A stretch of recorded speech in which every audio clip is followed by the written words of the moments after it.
नालासोपाराच्या पश्चिमेकडील एका संस्थेच्या 2 शाळांना बॉम्बने उडवून देण्याची धमकी ही मेलद्वारे आली होती। ही सकाळी 4:26 शाळेच्या ऑफिशियल मेलवर हा मेल आल्यामुळे शाळेमध्ये एकच घबराट निर्माण झाली होती।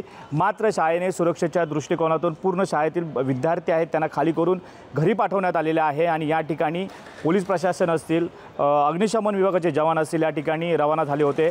या शाळेच्या अंतर्गत त्यांनी चाचणी केल्यानंतर आता या ठिकाणी या बॉम्बचा शोध घेण्यास प्रशासन आहे ते सज्ज झालेलं आहे। पण मात्र एक बघायला गेलं तर मीरा भाईंदर वसई-विरार पोलीस आयुक्तालयाच्या हद्दीमध्ये एकाच महिन्यात 2 शाळांना उडवून देण्याची धमकी आल्यामुळे आता शाळेतील जो सुरक्षेचा जो प्रश्न आहे तो ऐरणीवर आलेला आहे। आता प्रशासन याची गांभीर्य घेऊन कशा पद्धतीने सुरक्षा वाढवेल हे पाहणं तितकंच महत्त्वाचं ठरणार आहे। मनोज तांबे, साम टीव्ही, नाला।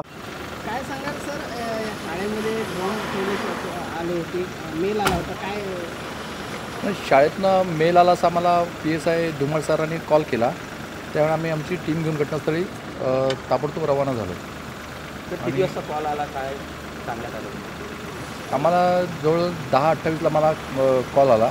पोलीस स्टेशनला अगोदर किती वाजता आला ते काय माहिती नाही। काय नेमकी माहिती देण्यात आली? राहुल इंटरनॅशनल स्कूलमध्ये बॉम्ब ठेवण्यात आलेला आहे आणि शाळा उडवून देऊ अशी धमकीचा मेल आलेला आहे। या हिशोबाने आम्ही घटनास्थळी ताबडतोब रवाना झालो। त्यानंतर इथे येऊन तपासणी केली तर काय नेमकी? त्याच्यानंतर ते घटनास्थळी येऊन त्यांचे बॉम्ब शोधक पथक आले म्हणून सांगितलं आणि आम्हाला फक्त बंदोबस्तासाठी बोलवलं। आम्ही पोलिसांचं ते काम चालू आहे आणि आम्ही बंदोबस्त ठिकाणी आता बंदोबस्त देत आहोत।